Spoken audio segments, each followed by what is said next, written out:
Hallelujah. ಅದಕ್ಕೆ just ಒಂದು 5-10 ನಿಮಿಷ ನಾವು ಕೀರ್ತನೆ ಭಾಗವನ್ನು ಓದಿಕೊಳ್ಳೋಣ. ಹಲ್ಲೆಲೂಯಾ.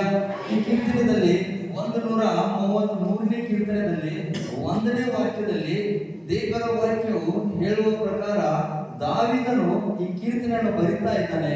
ಯಾಕೆ ಬರಿತಾ ಇದ್ದಾನೆ ಅಂತ ಇದನ್ನು ನಾವು ಸ್ವಲ್ಪ ತಿಳ್ಕೊಳ್ಳೋಣ. ಹಲ್ಲೆಲೂಯಾ. ಸರಿ, ಓದಿರಿ. 1ನೇ ಕೀರ್ತನೆ 130 1ನೇ ವಾಕ್ಯ 33. ಆಹಾ ಸಹೋದರರು ಒಂದಾಗಿರುವುದು ಎಷ್ಟು ಒಳ್ಳೆಯದು, ಎಷ್ಟು ಒಳ್ಳೆಯದು ಮತ್ತು ಎಷ್ಟು ರಮ್ಯವಾದದ್ದು. Hallelujah, hallelujah. ಈ ಕೀರ್ತನೆ ನೀವು ಬೇಕಾದ್ರೆ ಬರ್ಕೊಳ್ಳಿ. ಕೀರ್ತನೆ 133 ಕೀರ್ತನೆ 1ನೇ ವಾಕ್ಯದಲ್ಲಿ ದೇವರ ವಾಕ್ಯ ಹೇಳ್ತದೆ, ಆಹಾ ಸಹೋದರರು ಒಂದೇ ಆಗುವರು ಎಷ್ಟೋ ರಹಮ್ಯ. Hallelujah, hallelujah. ಎಷ್ಟು ರಹಮ್ಯ ಅಂದ್ರೆ ಎಷ್ಟು ಒಳ್ಳೆ ಮಾತು, ಎಷ್ಟು ಒಳ್ಳೆ ಮನಸ್ಸು, ಎಷ್ಟು ಒಳ್ಳೆ ದಿನ, ಎಷ್ಟು ಒಳ್ಳೆ ದೇವರ ಮಕ್ಕಳು. ಯಾಕಂದ್ರೆ ಆಹಾ ಸಹೋದರರು ಒಂದೇ ಆಗಿ ಬರುವುದು. Hallelujah, hallelujah. ಯಾಕಂದ್ರೆ ದೇವರ ಆಶೆ ಏನಂದ್ರೆ, ದೇವರ ಆಶೆ ಏನಂದ್ರೆ, ದೇವರ ಆಶೆ ಏನಂದ್ರೆ ನಾವೆಲ್ಲರೂ ಒಗ್ಗಟ್ಟಾಗಿರ್ಬೇಕಂತ ದೇವರ ಆಶೆ. Hallelujah, hallelujah. ಯಾಕೆ ಈ ಕೀರ್ತನೆ ದಾವೀದ ಬರೆದಿರಬಹುದು ಆಗಿನ ಕಾಲದಲ್ಲಿ, ಅವನು ಇರುವ ಸಮಯದಲ್ಲಿ? ಯಾಕಂದ್ರೆ ಅವ್ನು ಏನಾದರೂ ನೋಡಿರ್ಬಹುದು, ದೇವರ ಮಕ್ಕಳು ಬೇರೆ ಬೇರೆ ಆಗ್ತಾ ಇದ್ದಾವೆ, ದೇವರ ಮಕ್ಕಳು ದೇವರನ್ನು ಬಿಟ್ಟು ಬೇರೆ ಬೇರೆ ಸೈತಾನಿಗೆ ಅಡ್ಡ ಬೀಳುತ್ತಾರೆ. ಆಗಿನ ಕಾಲದಲ್ಲಿ ಅವನು ನೋಡುವಾಗ ಈ ಕೀರ್ತನೆ ಬರೆದಿದ್ದಾನೆ. ಈ ಕೀರ್ತನೆಯು ಈಗಾದ್ರೂ ನಾವು ಓದುತ್ತೇವಲ್ಲ, ಈಗಾದ್ರೂ ನಾವು ನೋಡುತ್ತೇವೆ ಏನಂದ್ರೆ, ಸೈತಾನ ದೇವರ ಮಕ್ಕಳಿಗೆ ಒಂದೇ ಮನಸ್ಸ, ಒಂದೇ ಚಿತ್ತ, ಒಂದೇ ಆಗಾಕೆ ಬಿಡುತ್ತಿಲ್ಲ. Hallelujah, hallelujah. ಯಾಕಂದ್ರೆ ಸೈತಾನಿಗೆ ಗೊತ್ತು, ಇವ್ರು ಒಗ್ಗಟ್ಟಾದ್ರು, ಇವ್ರು ಒಂದೇ ಆದ್ರು, ಇವರೆಲ್ಲರೂ ಕೂಡಿ ಸೇರಿಕೊಂಡ್ರೆ ನನ್ನ ಆಟ ನಡೆಯುವುದಿಲ್ಲ, ನನ್ನ ಕಾರ್ಯ ನಡೆಯುವುದಿಲ್ಲ, ಮಾಟ ಮಂತ್ರ ನಡೆಯುವುದಿಲ್ಲ, ಇವ್ರ ಪಾಪನ ಕಾರ್ಯದಲ್ಲಿ ಬಿಡಿಸುವುದಕ್ಕೆ ನಡೆಯುವುದಿಲ್ಲ, ಇವರನ್ನು ವಂಚನೆ ಹಾಕಲಾಗೆ ನನ್ನ ಕೈಯಿಂದ ಆಗುವುದಿಲ್ಲ. ಯಾಕೆ ಅಂದ್ರೆ ಇವ್ರು ಒಂದೇ ಆಗಿದ್ದಾರೆ. Hallelujah, hallelujah. ಜಗಳ ಆಗಾಗ್ಗೆ ಬಿಡುವುದಿಲ್ಲ. ಯಾಕೆಂದರೆ ಇವರು ಒಂದೇ ಆಗಿದ್ದಾರಲ್ಲ. ಅದಕ್ಕಾಗಿ ದೇವರ ವಾಕ್ಯ ಹೇಳುತ್ತದೆ ಪ್ರಿಯರೇ, ಏನಂದ್ರೆ, ಸಹೋದರರೇ ಒಬ್ಬರನ್ನು ತಪ್ಪುಗಳನ್ನು ಕ್ಷಮಾಪಣೆ ಮಾಡಲಿ. ಯಾಕೆ ಅಂದರೆ ಯೇಸು ಸ್ವಾಮಿ ನಮ್ಮ ತಪ್ಪುಗಳನ್ನು ಕ್ಷಮಾಪಣೆ ಮಾಡಿದಾನೆ, ಹಾಗೆ ನಾವು ನಮ್ಮ ತಪ್ಪುಗಳನ್ನು ಕ್ಷಮಾಪಣೆ ಮಾಡ್ತೀವಿ. ಹಲ್ಲೆಲೂಯಾ. ಆಹಾ ಸಹೋದರರು ಒಂದೇ ಆಗುವುದು ಎಷ್ಟು ರಮ್ಯ. Hallelujah, hallelujah, hallelujah. ಈಗ ಉದಾಹರಣೆಗಾಗಿ ಅಬ್ರಾಮ್ ಮತ್ತು ಲೋಟನ ಕುರಿತಾಗಿ ನಾವು ನೋಡ್ತೇವೆ. ಆದಿಕಾಂಡ 13ನೇ ಅಧ್ಯಾಯದಲ್ಲಿ ನಾವು ಓದುತ್ತೇವೆ ಏನಂತ, ಇವ್ರಿ ಅಬ್ರಾಮನು ದೇವರ ಕರೆದ ತಕ್ಷಣ ಏನಾಯ್ತಂದ್ರೆ, ಅಲ್ಲಿ ಆದಿಕಾಂಡ 13ನೇ ಅಧ್ಯಾಯದಲ್ಲಿ ಓದುತ್ತೇವೆ, ಸಿಗ್ತೇವೆ. ಆದಿಕಾಂಡ 13ನೇ ಅಧ್ಯಾಯ ಅದರ 11ನೇ ವಾಕ್ಯದಲ್ಲಿ ನಾವು ಓದುತ್ತೇವೆ ನೋಡ್ರಿ. ಆದ್ದರಿಂದ ಲೋಟನು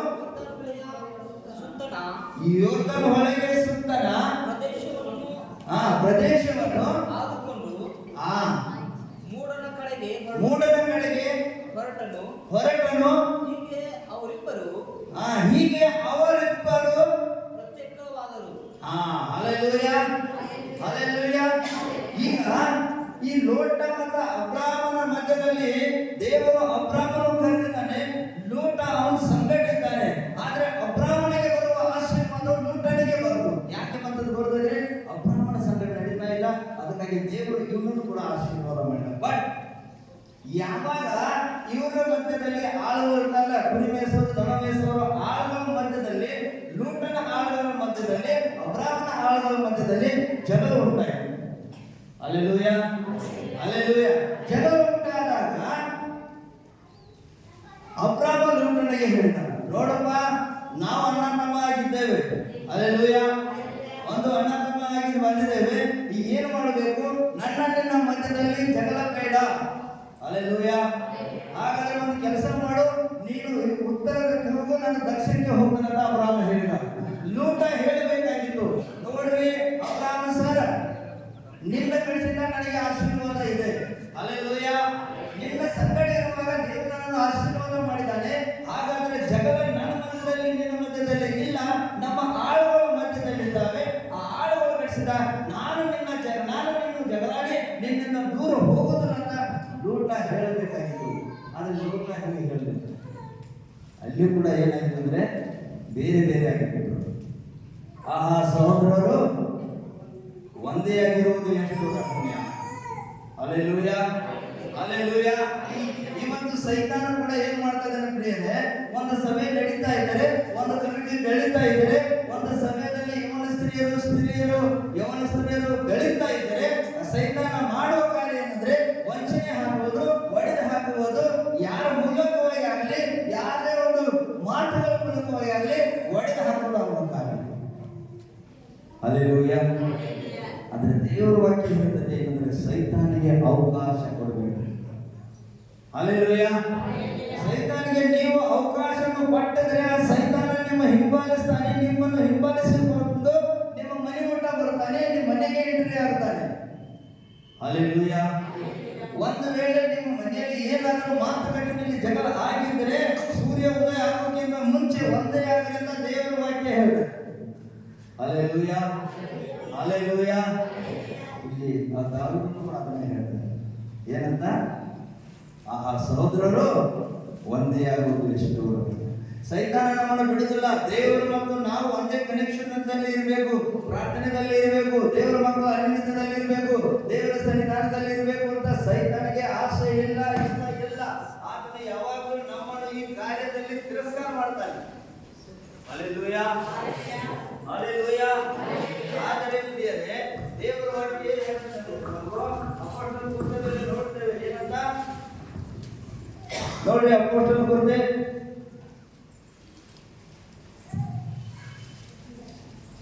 ಅಪೊಸ್ತಲರ ಕೃತ್ಯ 2ನೇ ಅಧ್ಯಾಯ 41-42 ನೋಡ್ರಿ ಏನೇ ಹೇಳ್ತದೆ ದೇವರ ವಾಕ್ಯ.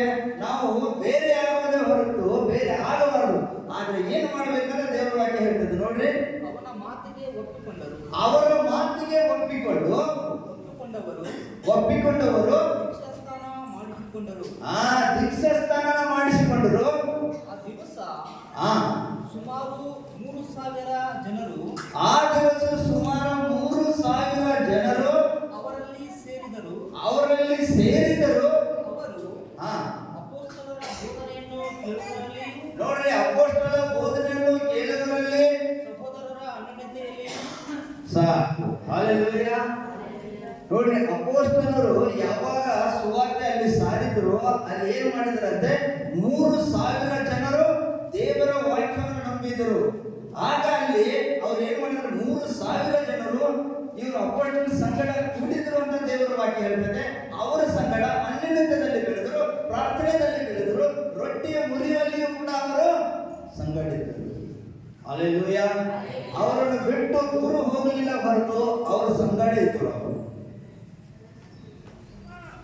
ಇವತ್ತು ಸೈತಾನ ಕೂಡ ಏನು ಮಾಡ್ತಾನಂದ್ರೆ ಅವನ ಕೆಲಸ ಕಾರ್ಯಗಳನ್ನು ಅವನು ಮಾಡ್ತಾ ಇದ್ದಾನೆ.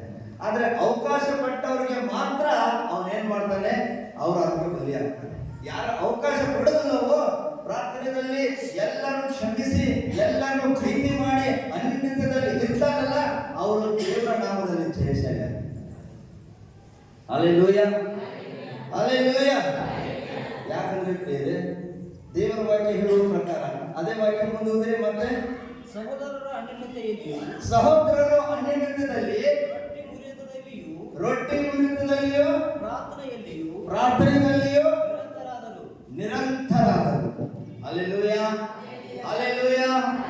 3,000 ಜನರು ಅವರ ಸಂಗಡ ದೇವರ ವಾಕ್ಯ ಹೇಳ್ತದೆ, ಪ್ರಾರ್ಥನೆಯಲ್ಲಿಯೂ ಅನ್ಯೋನ್ಯತೆಯಲ್ಲಿಯೂ ರೊಟ್ಟಿ ಮುರಿಯಲ್ಲಿಯೂ ಅವರು ನಿರಂತರವಾಗಿ ಅವರ ಸಂಗಡ ಇದ್ದರು. Hallelujah, hallelujah. ಹಾಗಾದ್ರೆ ಆ 3,000 ಜನರ ಮಧ್ಯದಲ್ಲಿ 50 ಮಂದಿಗೆ ಯಾರಾದರೂ ಕಿವಿ ತುಂಬಿಲ್ಲ? ಅಲ್ಲೇ ಕೂತೀವ ನೀವು ಹುಚ್ಚರಿದ್ರೆ ಅಲ್ಲೇ ಕೂತಿದ್ರೆ 50 ಮಂದಿ ಕಿವಿ ತುಂಬಿರ್ಬೋದು ಆಗಿನ ಕಾಲದಲ್ಲಿ. Hallelujah, hallelujah. 50 ಮಂದಿ ಏನ್ ಮಾಡಿದ್ರು ಅಂದ್ರೆ ಅವ್ರ ಮಾತನ್ನು ಕೇಳಿ ಈ ಕಡೆ ಕೇಳಿ ಇಲ್ಲೇ ಬಿಟ್ಟರು, ದೇವರ ಅನ್ಯದಲ್ಲಿ ಬೆಳೆದರು. Hallelujah, hallelujah. ದೇವರ ಸನ್ನಿಧಾನದಲ್ಲಿ ಬೆಳೆದರು, ದೇವರ ಭಯಭಕ್ತಿಯಲ್ಲಿ ಬೆಳೆದರು, ದೇವರ ಕಾರ್ಯದಲ್ಲಿ ಬೆಳೆದರು, ದೇವರ ಸಭೆಯಲ್ಲಿ ಬೆಳೆದರು, ಸಭೆಯನ್ನು ಬೆಳೆಸ್ತಾರೆ. ಹಲ್ಲೆಲೂಯ. ಇವತ್ತು ಈ ಸಮಯದಲ್ಲಿ ಬಂದ ದೇವರ ಮಕ್ಕಳೇ, ನೀವೆಲ್ಲರೂ ಒಂದು ಮಾತನ್ನು ತಿಳ್ಕೊಳ್ರಿ. ಈ ಸಭೆಯು ಬೆಳಿಬೇಕಾದ್ರೆ, ದೇವರು ಇಂಥ ದೊಡ್ಡ ಆಲಯವನ್ನು ಕೊಡಬೇಕಾದ್ರೆ, ಒಳ್ಳೆ ಸಭಾಪಾಲಕರು, ಒಳ್ಳೆ ಅರ್ಥಜ್ಞರು, ಒಳ್ಳೆ ಆತ್ಮಿಕರನ್ನು ಕೊಡಬೇಕಾದ್ರೆ ನಿಮ್ಮ ಎಲ್ಲರೂ ಪ್ರಾರ್ಥನೆ ಕಾರಣ. ಯಾರು ಅನ್ಬೇಡ,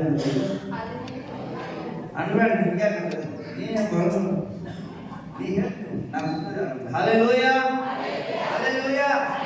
ಪ್ರಾರ್ಥನೆಯೇ ಕಾರಣ. ನೀವು ಬೆಳೆಯುವುದಕ್ಕೂ ನಿಮ್ಮ ಪ್ರಾರ್ಥನೆ ಕಾರಣ, ಸಭೆ ಬೆಳೆಯುವುದಕ್ಕೂ ನಿಮ್ಮ ಪ್ರಾರ್ಥನೆ ಕಾರಣ. ಹಲ್ಲೆಲೂಯ. ಎಲ್ಲರೂ ಬೆಳೆಯುವುದಕ್ಕೂ ನಾವೆಲ್ಲರೂ ಕೂಡಿ ಮಾಡುವ ದೇವರಲ್ಲಿ ಪ್ರಾರ್ಥನೆ ಕಾರಣ. Hallelujah, hallelujah. ಪ್ರಾರ್ಥನೆಯು ನಮ್ಮನ್ನು ಜಯಶಾಲಿ ಮಾಡುತ್ತದೆ. ಪ್ರಾರ್ಥನೆಯು ನಮ್ಮನ್ನು ಬಲಪಡಿಸುತ್ತದೆ. ಪ್ರಾರ್ಥನೆಯು ದೇವರ ಅನ್ಯತ್ವದಲ್ಲಿ ಬೆಳೆಸುತ್ತದೆ. ಪ್ರಾರ್ಥನೆಯು ನಮ್ಮನ್ನು ದೇವರ ಶಕ್ತಿಯಲ್ಲಿ ಬೆಳೆಸುತ್ತದೆ. ಪ್ರಾರ್ಥನೆ ಇಲ್ಲದೆ ಇದ್ದರೆ ನಾವು ಇದ್ದು ಇಲ್ಲದಾಗ. Hallelujah, hallelujah. ಪ್ರಾರ್ಥನೆ ಬೇಕರಿ. ಪ್ರಾರ್ಥನೆ ಇಲ್ಲದಿದ್ದರೆ ನಾವು ಏನು ಮಾಡಲಾಗೆ ಸಾಧ್ಯವಿಲ್ಲ. ಅದಕ್ಕಾಗಿ ಯೋಹಾನ ಬರೆದ ಸುವಾರ್ತೆ 17ನೇ ಅಧ್ಯಾಯದಲ್ಲಿ ಯೇಸು ಸ್ವಾಮಿ ಕೂಡ ಪ್ರಾರ್ಥನೆ ಮಾಡ್ತಾ ಇದ್ದಾನೆ. ಏನಂತ ಪ್ರಾರ್ಥನೆ ಮಾಡ್ತಾ ಇದ್ದಾರೆ ನೋಡ್ರಿ. 17ನೇ ಅಧ್ಯಾಯ 1ನೇ ವಾಕ್ಯ. ಯೇಸು ಈ ಮಾತುಗಳನ್ನು ಆಡಿದ ಮೇಲೆ ಆಕಾಶ ಕಡೆಗೆ ಕಣ್ಣೆತ್ತಿ ಹೇಳಿದ್ದೇನೆಂದರೆ, ಇಲ್ಲಿ ಯೇಸು ಸ್ವಾಮಿ ಪ್ರಾರ್ಥನೆ ಮಾಡ್ತಾ ಇದ್ದಾನೆ. Hallelujah, hallelujah. ಯೇಸು ಸ್ವಾಮಿ ಪ್ರಾರ್ಥನೆ ಮಾಡ್ತಾ ಇದ್ದಾನೆ. ಆದ್ರೆ ಯಾರಿಗೋಸ್ಕರ ಗೊತ್ತಾದ್ರೆ ನಮಗೋಸ್ಕರ. Hallelujah, hallelujah. ನಮಗೋಸ್ಕರ ಪ್ರಾರ್ಥನೆ ಮಾಡ್ತಾ ಇದ್ದಾನೆ ಯೇಸು ಸ್ವಾಮಿ. ಏನಂತ ಪ್ರಾರ್ಥನೆ ಮಾಡ್ತಾ ಇದ್ದಾನೆ ಹೋದ್ರೆ, ತಂದೆಯೇ, ಹಾ,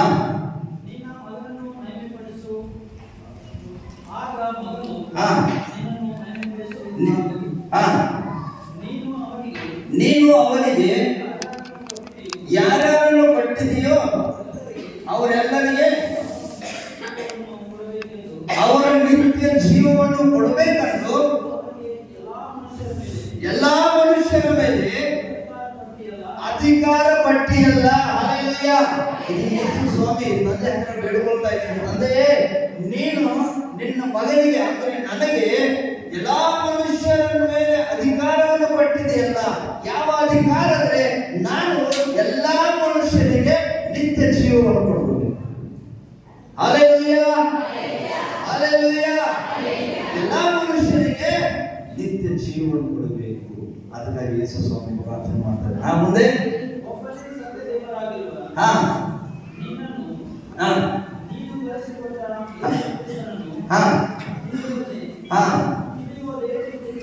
ಹಲ್ಲೆಲೂಯ, ಹಲ್ಲೆಲೂಯ.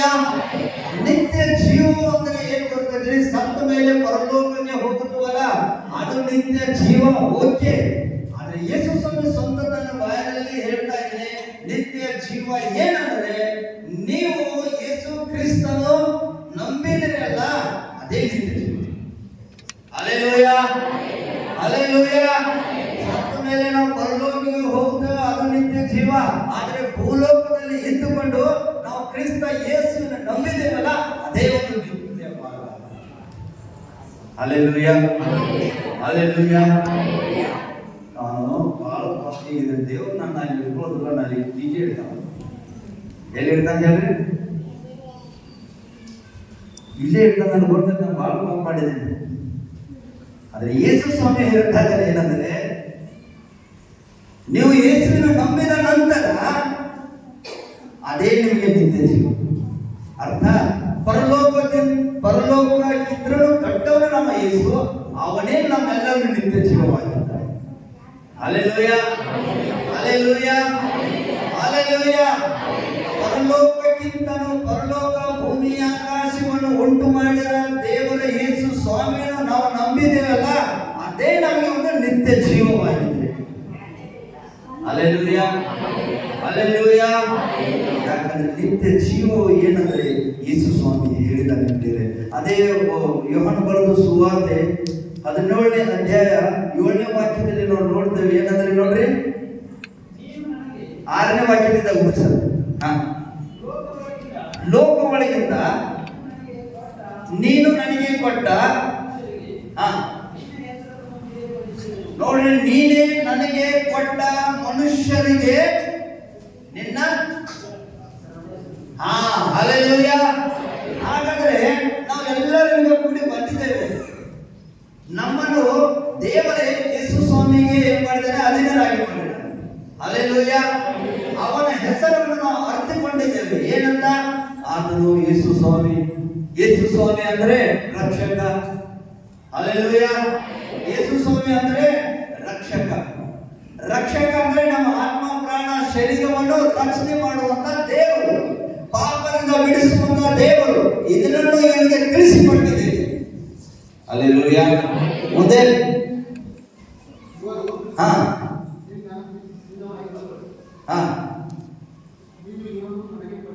ನೀನು ಇವರು ನನಗೆ ಕೊಟ್ಟಿ ಮತ್ತು ಇವರು ನಿನ್ನ ವಾಕ್ಯಗಳನ್ನು ಕೈಕೊಂಡು ನಡೆದಿದ್ದಾರೆ. ಯೇಸು ಸ್ವಾಮಿ ಒಂದು ಕಡೆ ಮನೆಗೆ ಹೋಗುವಾಗ ಅವನು ಕೂತು ವಾಕ್ಯವನ್ನು ಕೇಳ್ತಾ ಇದ್ರು. ಆದ್ರೆ ಯೇಸು ಸ್ವಾಮಿ ಅಣ್ಣ ತಮ್ಮರು ಬಂದು ಅವರಿಗೆ ಹೇಳ್ತಾ ಇದ್ರು, ನನ್ನ ಅಣ್ಣ ತಮ್ಮ ಬಂದಿದ್ದಾರೆ, ಹೊರಗೆ ಬಾ ಅಂತ. ಅದೇ ಯೇಸು ಸ್ವಾಮಿ ಹೇಳಿದ ಏನಂತ ಬರ್ತಾ ಇದ್ರೆ, ಯಾರು ನನ್ನ ತಮ್ಮ? ಆ ಹೊರಗೆ ನಿಂತು ನಾನು ಒದರಾಕಂತಲ್ಲ, ಅವರು ನನ್ನ ತಮ್ಮ ಅಲ್ಲ, ಆದ್ರೆ ನನ್ನ ವಾಕ್ಯಗಳನ್ನು ಕೇಳುತ್ತಿದ್ರಲ್ಲ, ಇವರೇ ನನ್ನ ತಮ್ಮ. Hallelujah, hallelujah. ದೇವರ ವಾಕ್ಯವನ್ನು ಕೇಳುವ ದೇವರ ಮಕ್ಕಳೇ, ನೀವು ಯೇಸುವಿನ ಮಕ್ಕಳಾಗಿದ್ದೀರಿ, ಯೇಸುವಿಗೆ ಅಣ್ಣ ತಮ್ಮರಾಗಿದ್ದೀರಿ. Hallelujah, hallelujah.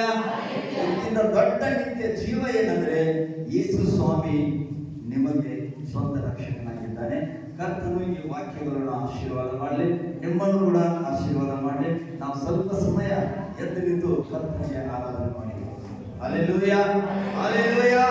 ನಿತ್ಯ ಜೀವನ ಕೊಡುವ ಯೇಸುವಿಗೆ ನಾವು ಆರಾಧನೆ